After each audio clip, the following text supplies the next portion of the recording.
بسم اللہ الرحمن الرحیم۔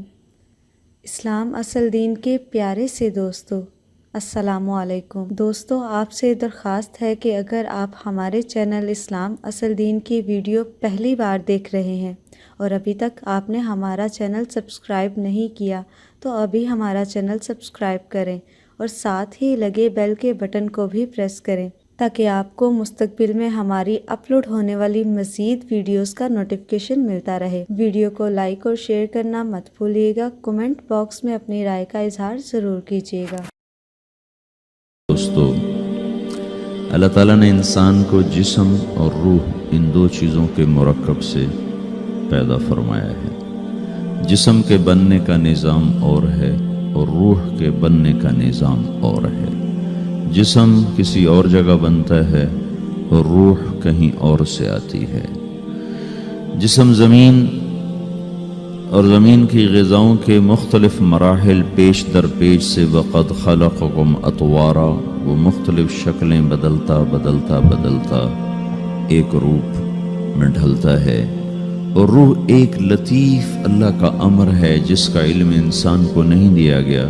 یسألونک عن الروح قل الروح من امر ربی وما اوتیتم من العلم الا قلیلا، کہ روح ایک اللہ کا امر ہے جس کے بارے میں تمہارے پاس کوئی علم نہیں ہے، لہذا اس کی تفصیل تم سمجھ نہیں سکتے ہو۔ روح آسمان سے آتی ہے، جسم زمین میں بنتا ہے، پھر 4 مہینے بعد اللہ اس کو آپس میں جوڑ دیتا ہے، زندگی متحرک ہو جاتی ہے۔ روح ہی کے ساتھ زندگی کی بقا رہتی ہے۔ جب اللہ اس سے واپس نکال لیتا ہے تو سارے ٹائٹل ہٹ کر صرف ایک نام سب کو مل جاتا ہے، اور وہ میت کا ہوتا ہے۔ وہ حضرت مولانا ہو، وہ کوئی ڈاکٹر ہو، بادشاہ ہو، صدر وزیر ہو، سارے اعزاز ٹائٹل ہٹا کر اس پر میت کا لفظ مہر لگ جاتی ہے۔ اس میں سے کیا نکلا ہے؟ ہر چیز تو موجود ہے، اب یہ بولتا کیوں نہیں، اٹھتا کیوں نہیں، چلتا کیوں نہیں؟ اس میں سے روح نکل گئی ہے۔ روح ہمارے جسم کی اصل ہے، اسے نکال دو تو جانوروں کو بھی پتہ ہے کہ اب یہ بے جان چیز ہے۔ چیونٹیاں، کیڑے مکوڑے بھی اس کو کھانے لگ جائیں گے، جانور بھی کھانے لگ جائیں گے، زمین بھی اس کو گلانے لگ جائے گی، ہوائیں اس کو متغیر کرنے لگیں گی۔ روح انسان کے اندر ایک چلتا ہوا زندگی کا کارواں ہے۔ اسے جب اللہ واپس بلاتا ہے تو اللہ یتوفی الانفس حین موتها والتی لم تمت فی منامها۔ موت کیا چیز ہے؟ اس کے 200 جواب ہیں سائنس کی کتابوں میں، 200 جواب بذات خود بتا رہے ہیں کہ یہ ایک جواب بھی ٹھیک نہیں ہے، اور قرآن ایک جواب دیتا ہے اور وہی حرف آخر ہے، قل یتوفاکم ملک الموت اللہ یتوفی الانفس حین موتها۔ اللہ ہے جو تمہاری روحوں کو موت کے وقت کھینچ لیتا ہے، تمہارے جسم سے نکال لیتا ہے۔ تو میرے بھائیو، موت کے وقت انسان 2 کیفیت میں ہوتا ہے۔ کچھ لوگوں کی روح ایسے نکل رہی ہوتی ہے کہ ان کے رگ رگ میں وہ پھنس رہی ہوتی ہے۔ وَلَوْ تَرَى اِذْ يَتَوَفَّى الَّذِينَ كَفَرُوا الْمَلَائِكَةُ يَضْرِبُونَ وُجُوهَهُمْ وَأَدْبَارَهُمْ۔ کاش تم دیکھ سکتے وہ منظر جب اللہ کے فرشتے نافرمانوں کی روح کو نکال رہے ہوتے ہیں تو ان کے منہ پہ بھی مارتے ہیں، ان کی کمر پر بھی مارتے ہیں۔ اور اخرجوا انفسکم اليوم، نکالو آج اپنی روحوں اور جانوں کو، تم بچ نہیں سکتے ہو۔ وہ پیچھے ہٹنا چاہتے ہیں، رب ارجعون، مجھے واپس کر دے تھوڑی دیر کے لیے، لعلی اعمل صالحا، اب میں پورا ٹھیک مسلمان بن کے چلوں گا۔ تو اس کے جواب میں ہوتا ہے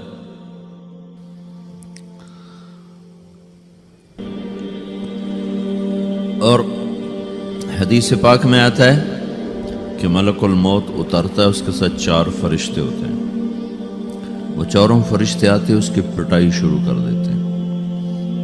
ابھی پرسوں یہ حدیث میں نے پڑھی ابن ماجہ میں کہ ملک الموت کہتا ہے ایتھا النفس الخبیثہ کانت فی الجسد الخبیث، اے خبیث روح جو خبیث جسم میں تھی، اخرجی، باہر آؤ۔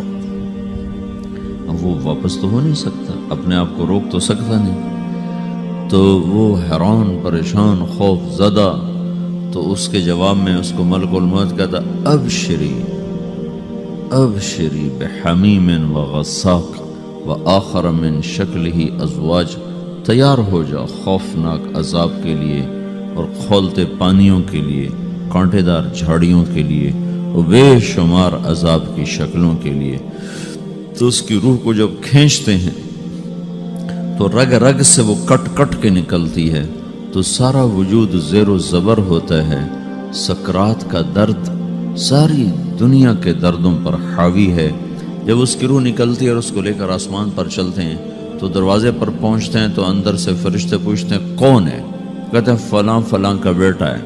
کہا نفس خبیثہ فی الجسد الخبیث، یہ تو وہی بدماش ہے جو بدماش جسم میں تھا، یہ وہ بدبخت روح ہے جو بدبخت جسم میں تھی، اس کے لیے آسمان کے دروازے نہیں کھل سکتے، اسے واپس کر دیا جائے۔ تو آسمان کے دروازے لا تفتح لهم ابواب السماء ولا يدخلون الجنة حتى يلج الجمل في سم الخياط، کہ ان کے لیے آسمان کے دروازے نہیں کھلیں گے اور ان کے لیے جنت کے دروازے نہیں کھلیں گے، پھر یہ وہاں سے نیچے گرائے جاتے ہیں جو اللہ کا قید خانہ ہے سجین۔ وما ادراک ما سجین کتاب مرقوم، وہ تمہیں خبر نہیں کہ وہ کیا خوفناک قید خانہ ہے جو اللہ تعالیٰ نے بنایا ہے، اسے وہاں دھکیل دیا جاتا ہے۔ پھر قیامت تک اس کے لیے انتظار کی گھڑیاں ہیں اور عذاب کی شدت ہے۔ اور جب کوئی نیک آدمی اللہ تعالیٰ کے دربار میں جانے کا اس کا وقت آتا ہے تو اللہ تبارک و تعالیٰ فرماتے ہیں ان الذین قالوا ربنا اللہ ثم استقاموا تتنزل علیہم الملائکۃ الا تخافوا ولا تحزنوا وابشروا بالجنة التي كنتم توعدون نحن اولیاؤکم فی الحیاة الدنیا وفی الآخرہ ولکم فیہا ما تشتہی انفسکم ولکم فیہا ما تدعون نزل من غفور الرحیم۔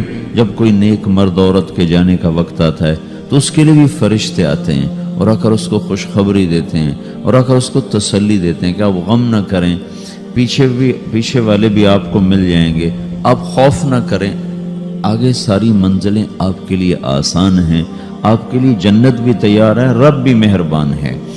اور حدیث پاک میں آتا ہے کہ ملک الموت اور 4 فرشتے آتے ہیں، وہ 4 فرشتے اس کو سہلاتے ہیں، دباتے ہیں کہ موت کا درد اسے محسوس نہ ہو، اور ملک الموت فرماتے ہیں ایتھا النفس الحمیدہ کانت فی الجسد الحمید اخرجی، اے نیک روح جو نیک جسم میں تھی باہر آؤ، کیا کرو وابشری بروح وریحان ورب راض عنک غیر غضبان، آپ کو بشارت ہو آپ کے لیے جنت تیار ہو چکی ہے اور وہاں کی ساری نعمتیں آپ کے لیے میسر ہو چکی ہیں اور اللہ آپ پہ راضی ہو چکا ہے اور اللہ آپ پہ خوش ہو چکا ہے۔ اس پر اس کی روح کو نکالا جاتا ہے، پھر سارے فرشتے اس کو استقبال کے ساتھ جب آسمان پر لے جاتے ہیں تو اندر سے پوچھتے ہیں کون ہے؟ کہ فلاں فلاں کا بیٹا، فلاں فلاں کی بیٹی۔ کہتے ہیں نفس حمیدہ فی جسد حمید، یہ تو نیک روح تھی جو نیک جسم میں تھی، مرحبا بہی، اس کو ہم سب استقبال کس کا کرتے ہیں اور ایک دم آسمان کے دروازے کھلتے ہیں، پھر وہ پہلا دوسرا تیسرا چوتھا سارے آسمان پار کرتا ہوا اللہ پاک کے عرش کے نیچے کے جا کر، مرد ہے یا عورت، وہاں جا کر سجدے میں سر رکھتا ہے اور اللہ تعالیٰ فرماتے ہیں ہاں اس نے ہمیں خوش کیا، ہم اسے خوش کریں گے، اور اس کو عافیت کے ساتھ وہاں آسمان میں، پہلے آسمان سے لے کر اللہ کے عرش تک یہ سب ویٹنگ روم بنے ہوئے جہاں اللہ اپنے اپنے درجات کے مطابق جنت والوں کو ٹھہراتا ہے، اور وہ انتظار گاہ ہے اور وقت ختم ہو جاتا ہے، لہٰذا انتظار کی جو تکلیف ہے وہ بھی ختم ہو جاتی ہے۔ وقت ختم تو انتظار کا احساس ختم اور ٹائم کے گزرنے کا احساس ختم۔